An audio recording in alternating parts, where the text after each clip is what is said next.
Hello to all my friends at Bingham Choral and welcome to the first weekly video. I apologise that for a lot of the time I'll be looking slightly off screen because I don't have an auto cue and I'm reading off my computer. Thanks to Richard Joyner for suggesting this idea and to Brad Paulson for sorting the technical side. The idea is to do one of these every week during the period when many of us are isolated. Hopefully we can keep in touch and enjoy each other's company to a certain extent in this way. I hope we'll be able to set up a message board soon so that members can discuss things about the choir or about the videos as we go along. Other choirs will be doing similar things, and I expect there'll be some sharing of videos along the way. I hope you're all keeping safe. I'm well so far, though having been in contact with people at the Minster who now seem to have the virus, I'm pretty well self-isolating myself at the moment. Thankfully, with quiz work and composing, I do not have time to get bored yet. Obviously, news about the future is all speculative, but you may be interested to know that Mansfield Choral certainly intend to reschedule the Brahms concert when it is possible to do so. So our work on that will not be wasted. However, Southall Choral has been rehearsing the Verdi Requiem, and it may be that they abandon the B minor for the time being and make their next main concert, whenever that is, the Verdi. We might be able to be involved in this if we want to, but who knows when it would be and when the resurrected Brahms would be, whether that would be at the same time. Lots to decide in due course. However, what that means is that using these videos to work on the B minor may not be productive at this time. Richard initially hoped that we might be able to have some kind of interactive rehearsal each week. You may have seen the Sofa Singers on TV. However, this is not technically possible.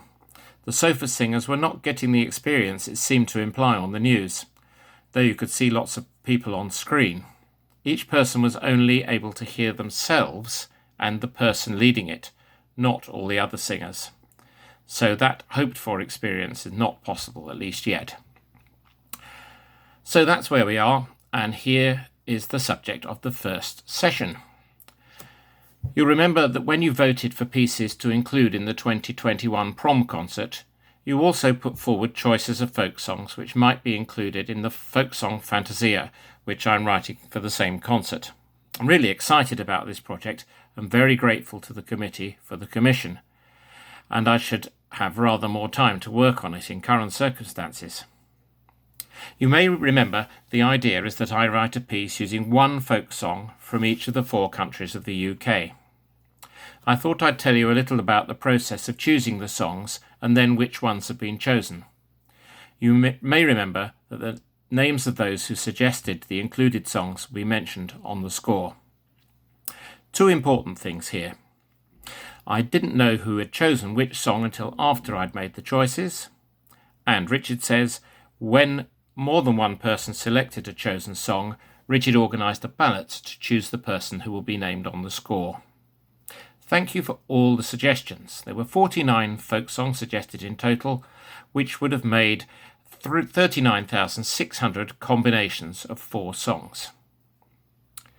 So, how did I go about choosing the 4? Several songs eliminated themselves by actually not being a folk song. The definition of a folk song is a song passed down by the oral tradition where no composer is known. Some of the suggested songs turned out to have known composers, so they were out of the window. However, where words have a known author, that is okay, because some poets took real folk songs and wrote words to fit them. An example of this is Down by the Sally Gardens, which is in the Rutter Sprig of Time, which we did last year. W.B. Yeats wrote the poem to fit an existing folk song. Robert Burns did this many times, most famously with Auld Lang Syne. After that, there were 2 main issues when choosing the folk songs. Number 1, does the folk song suggested have enough and/or long enough verses for it to be interesting when arranged as part of a classical piece? Several songs put themselves out of the running because either they were quite short overall or had short verses that were thus quite repetitive. Second point was, the choice of the 4 songs would have to contrast with each other so as not to make the overall piece too samey. Mainly this is to do with fast and slow songs, but other aspects such as major and minor and atmosphere come into consideration. At the start I was very keen on two songs which didn't make the final cut. One was the English folk song Dives and Lazarus, which has a fantastic tune and tells a long story. However, the fact that the character Dives goes to hell at the end is probably not quite right for a celebratory concert. Though not in the main video sequence, I have added in the extras list a video of Maddie Pryor singing Dives and Lazarus, and also one of Vaughan Williams's 5 variants on Dives and Lazarus, one of my favourite orchestral pieces. You can follow the score on that second one. The other song I wanted to include was She Moved Through the Fair, which is one of the most atmospheric songs I know. In fact, this was the very first song I thought of when I saw the list, and it stayed on my mental choices for much of the time I was looking at songs. There's a video of Barbara Dixon singing this in the extras too. Wonderful singing and arrangement, though pretty weird visual quality.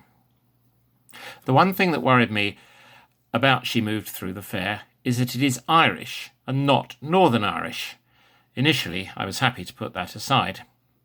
However, as I got further down the line, I realised there was one problem with the list of choices, which was going to bring quite a strong influence to bear.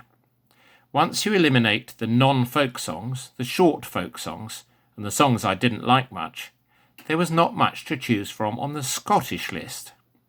This was compounded when fast songs emerged as the best Welsh and English choices.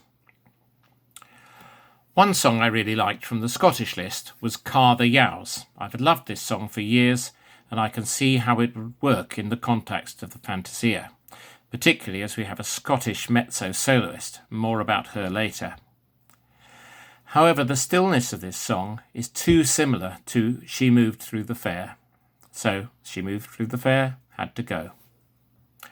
That left room for a song which was actually from Northern Ireland, which is more appropriate. So that brings us to the actual choices, which I will introduce in the order they will probably go in the eventual piece.